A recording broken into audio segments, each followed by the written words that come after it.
तो आज हम एक्सप्लेन करने वाले हैं 2016 में आई मूवी बार बार देखो। यह एक एक्शन रोमांस फिल्म है। अगर चैनल पर नए हैं तो चैनल को जरूर सब्सक्राइब करें। तो स्टार्ट करते हैं मूवी का एक्सप्लेनेशन। दो परिवारों में एक एक बच्चे का जन्म होता है। एक के घर लड़का जिसका नाम जय वर्मा रखा जाता है और दूसरे के घर लड़की जिसका नाम दिया कपूर होता है। ये दोनों स्कूल में एक दूसरे से मिलते हैं और हमेशा के लिए दोस्त बन जाते हैं और दोनों एक दूसरे से प्यार भी करने लगते हैं। जय एक मैथ टीचर बनता है जिसके लिए उसका मैथ उसका पैशन सब कुछ था और दिया एक आर्टिस्ट और वो अपने आर्ट को वर्ल्ड फेमस करना चाहती है। जय क्लास में मैथ पढ़ा रहा होता है और क्लास खत्म हो जाती है, लेकिन एक लड़की एक और एग्जाम्पल देने को बोल देती है। अब जय को उसके मैथ से इतना ज्यादा इंटरेस्ट था कि वह पढ़ाते पढ़ाते 2 घंटा निकाल देता है, लेकिन उसके क्लास की लड़कियां उसके मैथ को नहीं उसे देख रही होती हैं। जय को जैसे ही यह रियलाइज होता है वह क्लास खत्म करके दिया के पास पहुंचता है। आज दिया के पेंटिंग्स की ओपनिंग थी और आज भी जय लेट हो जाता है, जिस पर दिया बहुत नाराज होती है, लेकिन वह तुरंत मान भी जाती है क्योंकि वह जय से बहुत प्यार करती है, उसे बहुत पसंद करती है। वह उसे शादी के लिए पूछती है और जय हमेशा फ्यूचर को लेकर टेंशन में रहता है। ये नहीं कितनी क्यूट थी लड़की, शादी के लिए पूछ रही है तो तुरंत हाँ बोल दे। वह कहता है कि शादी के बाद कहीं हमारे बीच कुछ बदल तो नहीं जाएगा, लेकिन दिया उसे शादी के लिए मना लेती है। जय दिया के पिता से मिलता है और शादी के लिए उसका हाथ मांगता है। दिया के पिता शादी के लिए मान जाते हैं। जय थोड़ा नहीं बहुत ज्यादा इंट्रोवर्ट था, तो उसे ज्यादा लोगों से घुलना मिलना और बात करना पसंद नहीं था, तो केवल क्लोज फ्रेंड्स और फैमिली मेंबर के साथ शादी का प्रोग्राम किया जाता है। सारे लोग शादी एंजॉय कर रहे होते हैं एक्सेप्ट जय।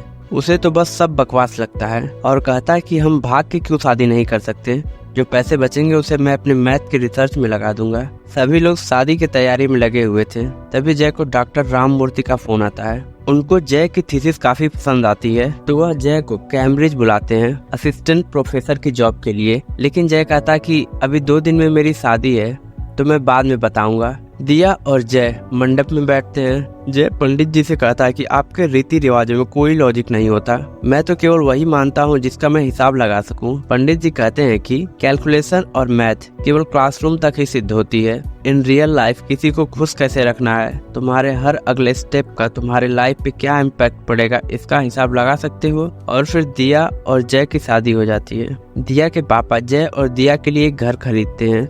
दिया अपनी नई लाइफ के लिए बहुत खुश होती है, लेकिन जय को कुछ भी पसंद नहीं आता। वह कहता है कि सब तुम्हारी मर्जी से नहीं होगा, मुझे कैम्ब्रिज यूनिवर्सिटी से ऑफर आया है और मुझे जाना है। दिया कहती है कि हमारी फैमिली यहाँ है, मैं यहाँ हूँ, तो कैम्ब्रिज जाने की क्या जरूरत है, तो अपने सपने मेरे साथ भी तो पूरे कर सकते हो। जय कहता है कि तुम्हारे चक्कर में मैं अपना फ्यूचर बर्बाद नहीं कर सकता। दिया कहती है कि मैं तुम्हारा आज हूँ, तुम मुझे नहीं देख पा रहे और अपने आज को छोड़कर तुम फ्यूचर के पीछे पड़े हुए हो जिसे किसी ने नहीं देखा है। दिया वहाँ से नाराज होकर चली जाती है और जय पास में पड़ी बियर पीता है और सो जाता है। और जब उसकी नींद खुलती है तो वह दिया के साथ हनीमून पर होता है। उसे कुछ भी समझ में नहीं आता कि कल रात को क्या हुआ, वह कैसे दिल्ली से थाईलैंड पहुंच गया और वह यहाँ 10 दिनों से था। उसे पिछले 10 दिनों का कुछ भी याद नहीं था। जब वो अपना लैपटॉप देखता है तो उसने दिल्ली कॉलेज से रिजाइन दे दिया था, लेकिन उसे कुछ भी याद नहीं था। वह सारी चीजों को समझने की कोशिश करता है। दिया जय से पूछती है कि क्या तुम मुझसे प्यार करते हो। जय कहता है कि हाँ। इस पर दिया पूछती है कि तुम मुझसे क्यों प्यार करते हो। फिर जय कहता है क्योंकि तुम मेरी वाइफ हो। उसके बाद जय अपने सपनों, फ्यूचर, अपनी लाइफ के बारे में सोचते हुए सो जाता है और जब उठता है तो कैम्ब्रिज में होता है। जय और दिया 2 साल से कैम्ब्रिज में रह रहे थे। दिया प्रेग्नेंट है। वह दोनों हॉस्पिटल जाते हैं, मगर जय को कुछ भी याद नहीं होता। वह फिर से कैलकुलेट करता है। पहली बार में 10 दिन बाद हनीमून पर उठा, दूसरी बार में 2 साल बाद कैम्ब्रिज में उठा। वह डॉक्टर से भी चेकअप करवाता है, लेकिन डॉक्टर कहता है कि आप बिल्कुल ठीक हैं, सब नॉर्मल है। दिया को लड़का होता है। सब जय को बधाई देते हैं। जय को कुछ भी समझ में नहीं आता। तभी वह पंडित जी को देखता है। वह उनसे अपने जीवन को रोकने के लिए कहता है, सब कुछ नॉर्मल करने को कहता है, मगर पंडित जी को कुछ समझ में नहीं आ रहा था कि जय क्या बात कर रहा है। जय कहता है कि अब मुझे समझ आ रहा है, तुम मुझे मेरे जीवन की हाइलाइट्स दिखा रहे हो, चलो देख ही लेता हूँ। जय दिया और अपने बच्चों के साथ बैठा था। तब दिया पूछती है कि तुम मुझसे क्यों प्यार करते हो। तब जय कहता है क्योंकि तुम मेरे बच्चे की माँ हो। और फिर दिया के सो जाने के बाद जय भी सो जाता है, लेकिन इस बार उसे पता था कि वह फिर किसी और समय में उठेगा। और जब वह उठता है तो वह कैम्ब्रिज यूनिवर्सिटी में लेक्चर दे रहा होता है। यह समय था 2034। जय अब 46 साल का था। वह कॉलेज से बाहर आता है, तब उसका बेटा अर्जुन उसे लेने के लिए आता है। वह जय को कार से लेकर सिविल कोर्ट पहुंचता है। उसे समझ नहीं आता कि कोर्ट में क्या हाईलाइट हो सकता है। अर्जुन की बातों से लगता है कि जय ने अपनी फैमिली को सही से ट्रीट नहीं किया, जिसकी वजह से आज जय और दिया का तलाक हो रहा था और जय कुछ नहीं कर पाता है। दिया अपने साइन करके वहाँ से चली जाती है। अब जय अकेले भटकता है और दिया के पास वापस जाना चाहता है, लेकिन वह कुछ नहीं कर पाता। फिर रोते हुए सो जाता है। फिर वह 10 साल पीछे 2023 में उठता है। दिया उसके पास होती है। वह जय को अर्जुन को तैयार करने को कहती है। जय अपने इक्वेशन में समय में आगे जा रहा था। पहली बार वह पीछे आया। उसे लगता है कि कुछ फिक्स करना होगा जिससे फ्यूचर में उसका डिवोर्स ना हो। वह सारी चीजों को फिक्स करने की कोशिश करता है। आज अर्जुन का सॉकर गेम है और दिया के पेंटिंग्स का शो है। दिया उसे टाइम पर आने को कहती है। जय अर्जुन को स्कूल छोड़कर कॉलेज चला जाता है। वहाँ प्रोफेसर राम मूर्ति जय को कांग्रेचुलेट करता है और उसे बताता है कि तुम्हें हार्वर्ड यूनिवर्सिटी का head of the department mathematics बनाया जाता है। एक बार सोच लो, वर्कलोड बढ़ जाएगा और हार्वर्ड एक नए देश में है। जय बिना कुछ सोचे एक्सेप्ट कर लेता है और कहता है कि मैथमेटिक्स मेरी जॉब नहीं है, मेरी लाइफ है। फिर उसकी दोस्त चित्रा का फोन आता है। वह जय को अपने पास बुलाती है। चित्रा को उसके पति ने छोड़ दिया था। अब जय को इस नए दिन के बारे में कुछ भी पता नहीं था। उसे ये भी पता नहीं था कि क्या फिक्स करना है जिससे उसका फ्यूचर में डिवोर्स रुकेगा। तो वह चित्रा से मिलने चला जाता है। वह अर्जुन का सॉकर गेम भी नहीं अटेंड करता और ना ही दिया की पेंटिंग्स का शो। दिया अर्जुन को स्कूल से पिक करती है।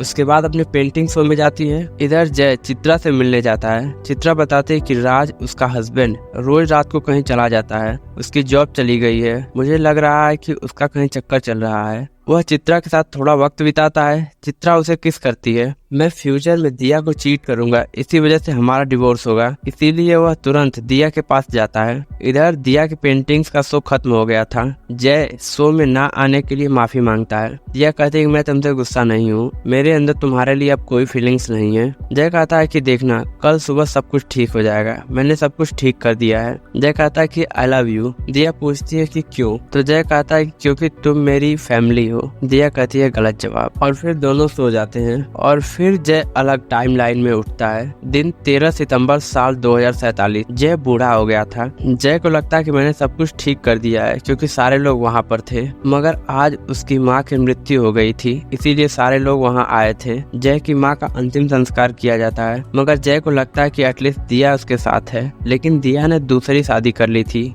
वह बस श्रद्धांजलि देने के लिए आई थी। जय कहता है कि ये कैसे हो गया, मैंने तो सब कुछ ठीक कर दिया था। जय का भाई उसे समझाता है कि क्या करती दिया, तुमने तो कभी उसका साथ दिया नहीं। तो उसने अकेले जीना सीख लिया और हमेशा उसका साथ निखिल ने दिया। जय कहता है कि पर मैंने तो अपनी कैलकुलेशन करके सॉल्यूशन निकाला था। उसका भाई कहता है ये मैथ नहीं है, ये लाइफ है, इसमें इक्वेशंस नहीं फीलिंग्स होती हैं। सभी लोग उसे छोड़कर चले जाते हैं और वह अकेला रह जाता है। वह रोते रोते सो जाता है और फिर से उसी दिन में उठता है जिसको एक बार वह जी चुका था और सारी चीजें बिल्कुल उसी तरह से हो रही थी। मगर जय इस बार बड़ी बड़ी चीजों पर नहीं, छोटी छोटी चीजों पर, छोटे छोटे पलों पर ध्यान देता है। वह सबसे अच्छे से बिहेव करता है। दिया से कहता है कि मैं तुम्हारा शो नहीं भूलूंगा। वह अर्जुन के साथ भी वक्त बिताता है और उसे स्कूल छोड़कर कॉलेज चला जाता है। कॉलेज में प्रोफेसर राम मूर्ति हार्वर्ड के लिए एक्सेप्टेंस लेटर देते हैं, मगर जय कहता है कि मुझे टाइम चाहिए। मेरे फैसले से दिया पर भी असर होता है। उसके बाद क्लास में अपना लेक्चर देता है। लेक्चर देने के बाद वह अर्जुन का सॉकर गेम देखने जाता है। उसके बाद दिया के साथ उसके पेंटिंग के शो में जाता है। दिया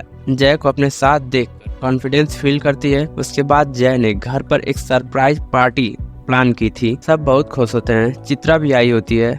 जय और दिया चित्रा को राज से मिलवाते हैं। राज की जॉब चली गई थी, इसीलिए वह रात को वेटर का काम कर रहा था और चित्रा को बताना नहीं चाहता था। उसके बाद जय और दिया अकेले में टाइम स्पेंड करते हैं। दिया कहती है कि तुमने आज जितना मुझे टाइम दिया है उसका आधा भी दे दोगे तो काफी होगा। जय दिया से कहता कि आई लव यू। इस पर दिया पूछती है कि क्यों। जय कहता है कि तुम मेरा बीता हुआ कल थी, आने वाला फ्यूचर होगी।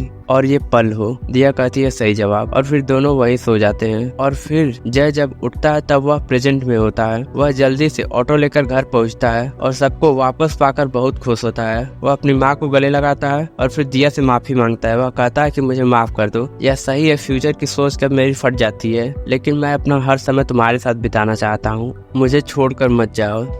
और फिर दिया मान जाती है।